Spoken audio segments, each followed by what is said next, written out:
तो क्राइम को ख़त्म नहीं किया जा सका और उस इलाके से मुकम्मल तौर पर इनका कब्ज़ा नहीं ख़त्म हो पाया, क्योंकि वहाँ पे अब एक गैंग नहीं है। वो तो हम उनसे भी सुन सकते हैं, इनके जो गैंग की सरबराह है उन्होंने भी बताया है कि भाई वहाँ पे और भी कोई गैंग्स हैं। एक तो ये लुंड गैंग है जिन्होंने अपना यूट्यूब चैनल खोला है। भाई वैसे ही एवं ही कह देते हैं कि भाई हमारा पाकिस्तान टेक्नोलॉजी में पीछे है। लो जी, हमारे तो क्रिमिनल्स के पास भी जदीद टेक्नोलॉजी है, वो जदीद टेक्नोलॉजी को यूज़ कर रहे हैं और वो भी कितना पॉजिटिव वे में यूज़ कर रहे हैं।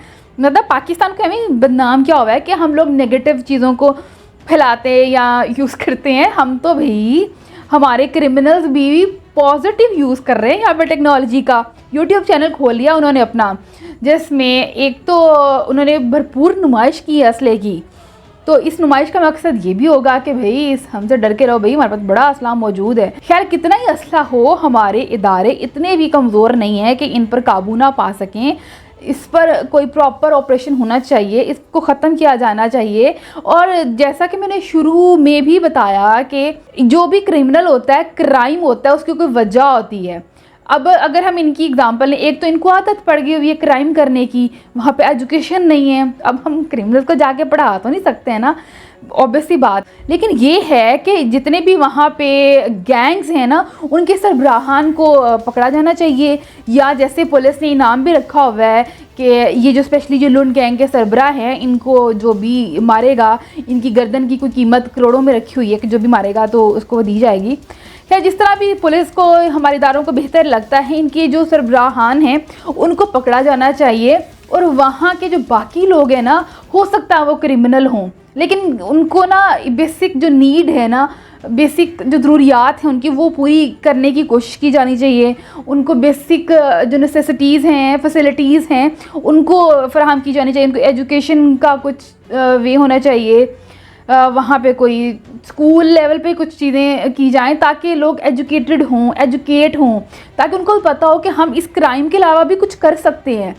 क्योंकि उनको अभी उनके पास कोई ऑप्शन नहीं है। मतलब वो यही सोचते हैं कि भाई मेरा अब्बा जी क्रिमिनल है, वो गैंग में है और मैंने भी बड़ा होकर क्रिमिनल ही बनना है। तो उनके पास कोई ऑप्शन नहीं है अभी, हमें उन्हें ऑप्शन देनी चाहिए।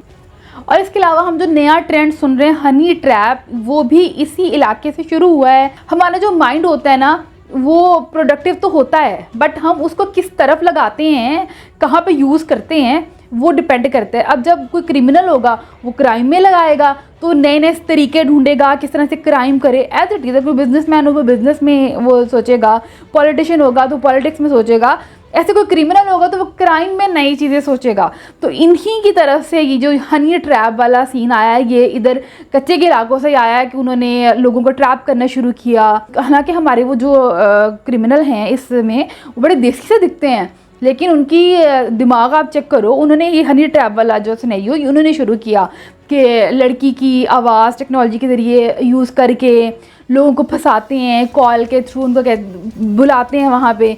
जो वो आ जाते हैं तो फिर उनको पकड़ लेते हैं और फिर उनको वापस नहीं जाने देते हैं, बल्कि उनसे तावान लेते हैं। उनकी फैमिलीज़ को कहते हैं भाई पैसे दो ताड़े बंदा छड़ांगे। तो ये भी उन्होंने यूज़ किया है। तो जो हनी ट्रैप का कॉन्सेप्ट है ये कच्चे के इलाकों से ही आया है। इसके अलावा अभी हम देख रहे हैं हमारे पुलिस अफसर हैं जिनको उन्होंने पकड़ा हुआ है। उसके बदले में ये कहते हैं कि उनके पास जो पुलिस की चौकी है, चौकी कहेंगे आई थिंक सो, तो उसको भी वहाँ से ख़त्म किया जाए, फिर हम इस बंदे को छोड़ेंगे वरना हम इसको कत्ल कर देंगे।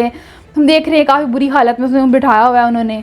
तो खैर ये जुल्म करते हैं, बट ये है कि इनके जुल्म का कोई ना कोई हमें एंड निकालना चाहिए और इसको ख़त्म करना चाहिए।